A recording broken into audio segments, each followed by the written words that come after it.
Eu ganhava R$ 50 por mês. Ele me ofereceu 150. Eu aceitei. O meu tabelião, primeiro tabelião de Bauru, Francisco de Sales Colé Silva Filho, ele era de São Paulo. Foi lá na prefeitura brigar com o prefeito porque não admitia que um colega tirasse funcionário de outro colega da mesma comarca. Resultado, eu fiquei na rua. Os livros eram escriturados à mão, né? E a datilografia era naquelas maquininhas antigas. Você confrontando aquilo, aquela imagem, com o que você vê hoje, com a implantação do sistema eletrônico, né, a matrícula, a digitalização, você fica espantado, você toma consciência de que houve uma evolução muito grande, né? Olha que sai lá de dentro daquele portão, sai lá uma mulher, naquele tempo corria notícia de que uma mulher andava pelas ruas, não sei o que, na altas horas da noite, coisa de moleque. E nós fomos, né? E quando estávamos quase chegando, perto assim, saiu alguém. Abriu o portão e saiu.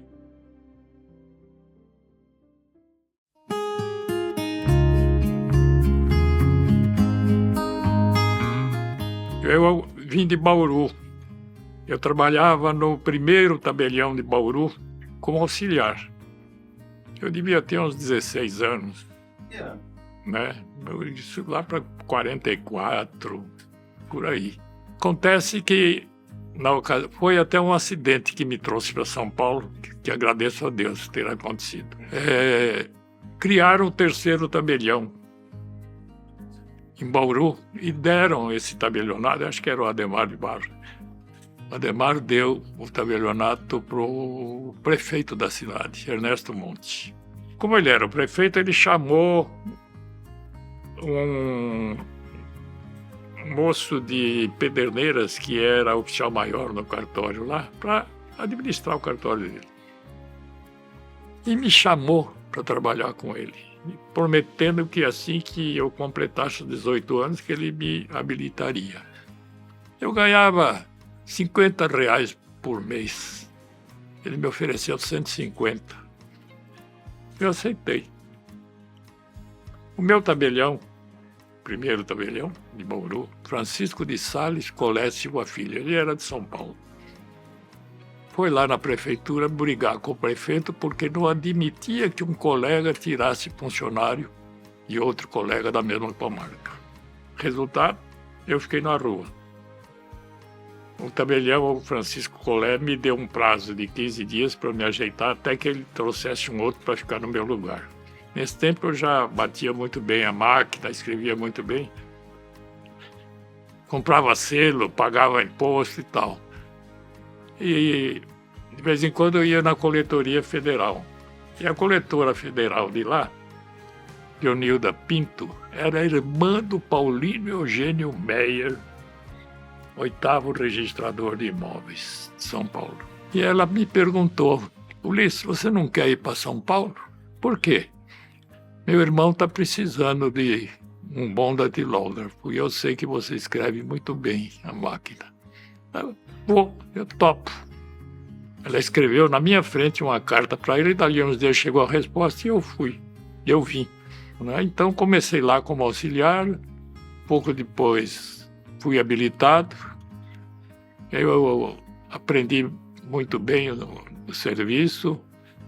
Só tinha funcionário velho lá, eu acabei assumindo funções que os velhos não conseguiam. Escrituravam à mão, tal e coisa.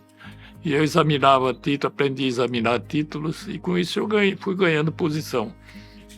Fui habilitado. Oscar Fontes Torres, o Ademar e outros devem agradecer a ele. Foi ele que teve a ideia de pedir que os substitutos assumissem o cartório no caso de vacância, naquele tempo. E acabaram conseguindo. Ele e mais alguns acabaram conseguindo. Com a morte do Paulino, ele assumiu e me nomeou oficial maior. E por aí fui. Quando faleceu o Oscar, eu assumi a titularidade. Teve um acidentezinho que acabou se transformando num bem. Bom, eu cheguei aqui em São Paulo em 46. Eu mal tinha completado 18 anos, né? 18, né? Eu sou de 28. E logo eu fui habilitado, né?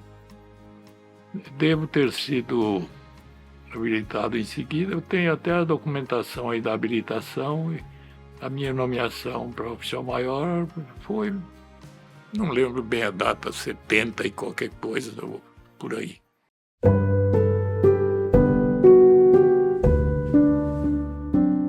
O que mais marcou, para falar a verdade, você tendo trabalhado naquele tempo, como eu falei, o cartório tinha acho que uns 10 ou 12 funcionários no máximo.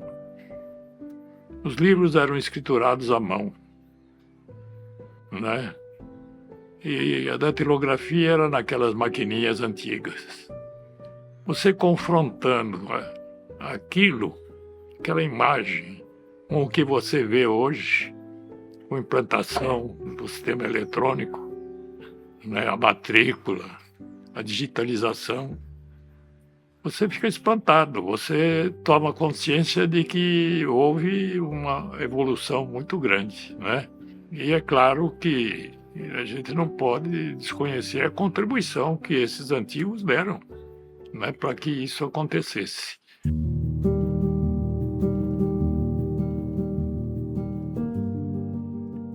A luta pela edição da Lei 6.015, eu me lembro muito bem, ela contou com a colaboração dos 18 de então, não é? E quando o doutor Gilberto Valente, quando foi editada a Lei 6.015, o doutor Gilberto Valente assumiu o papel de divulgador da lei. E ele chamou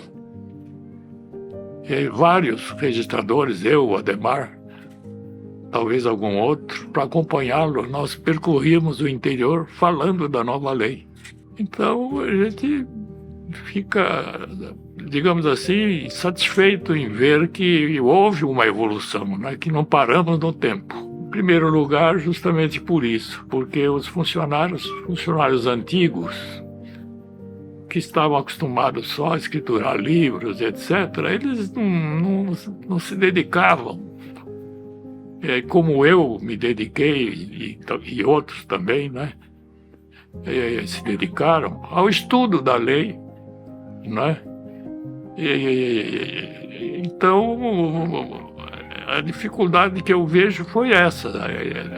A mudança foi grande. E, infelizmente, aqueles que pararam no tempo, não é? Pouco contribuíram, né, para essa modernização dos imóveis, né? A ideia pode ter surgido justamente porque, com o tempo, nós fomos notando, como sempre, aqueles que estudavam, fomos notando que ela precisava de algumas alterações, não é? E essa ideia da matrícula, eu não sei dizer da cabeça de quem surgiu essa ideia. O que eu posso dizer é que havia aquela preocupação em alterar a lei, né, para uma coisa mais moderna, mesmo porque o computador estava chegando. Aliás, a chegada do computador foi um fator extraordinário para a modernização do regime. Não foi só a implantação do sistema. Se não tivesse chegado o computador, não haveria sistema eletrônico. Então temos que dar valor ao computador, ao velho computador. Depois que chegou o computador, é que veio a ideia, então, da implantação de um sistema. Ele dava a ideia de qualquer coisa nesse sentido, né? Não exatamente como é a matrícula hoje, né?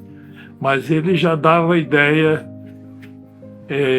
de uma alteração nesse sentido. Mas eu sei que depois de várias prorrogações, então é que surgiu a ideia de que melhor seria a elaboração de uma nova lei, né? Que foi a Lei 6.015.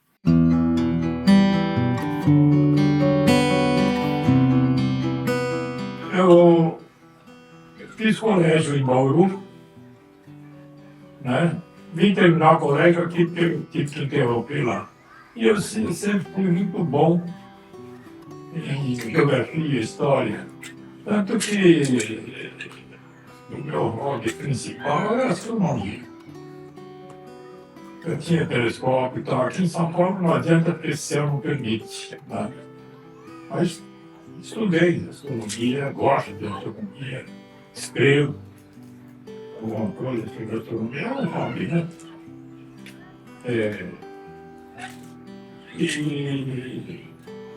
E o que eu cheguei à seguinte conclusão, de que quando você olha para o espaço e vê a imensidão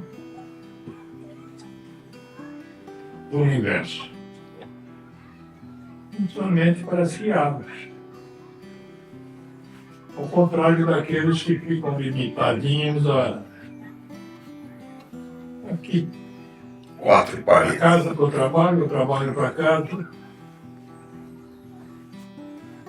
Então, graças a Deus, a memória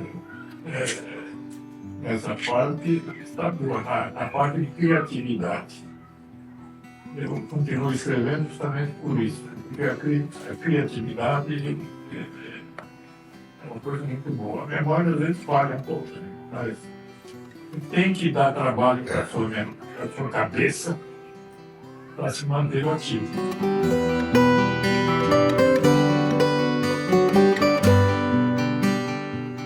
Uma cidadezinha do interior,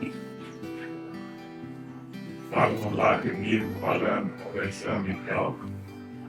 Naquele tempo falava assim, de matrícula era assim.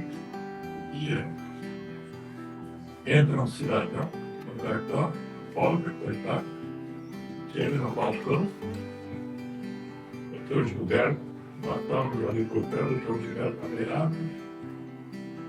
Eu ouvi dizer que os senhores estão fazendo matrícula, eu vim aqui matricular o meu filho.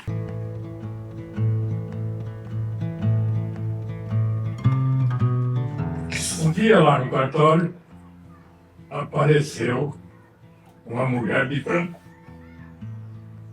vestida de uma maneira que chamou a atenção. E ela trazia uma notificação que eu comparecer em juízo para responder lá qualquer coisa. Não lembro o que era. Aquilo me deixou encaixado, mas me fez lembrar de um caso de Bauru. Era moleque. Naquele tempo que menino, você ficava brincando lá na esquina, né, à noite, né? E a beneficência portuguesa era perto, na rua Rio Branco, um pouco pertinho assim. E nós tínhamos medo de subir aquela rua depois das 9 horas. Mas um dia resolvemos subir. Olha que sai lá de dentro daquele portão, sai lá uma mulher, naquele tempo corria notícia de que uma mulher andava pelas ruas, não sei o que, na altas horas da noite, coisa de moleque. E nós fomos, né? E quando estávamos quase chegando, perto assim, saiu alguém. Abriu o portão e saiu. Nós nem vimos se era mulher de branco, de preto, se era homem, se era mulher e homem. Muito bem. O meu tio Antoninho, ele gostava da minha companhia e ele ia jogar truque na casa dos amigos perto do cemitério. E me levava. E eu sentadinho lá no canto lá da sala e eles voltando. E sempre tinha uma galinhada, faziam lá uma coisa para comer e tal, né? E foram lá para a cozinha para preparar qualquer coisa, nisso a porta de entrada ficava escorada com uma cadeira. Alguém empurra a porta com cadeira e tudo e entra uma mulher de branco. O tempo branco, o cabelo arrepiou. Foi lá em cima e o grito saiu, né? Lá da cozinha vieram, né? O que foi e tal, não sei o quê. E eu, molequinho, né? Assustado, né? Se assustou? É minha esposa. Ela é enfermeira do hospital, ela é de deficiência portuguesa, ela trabalha até meia-noite.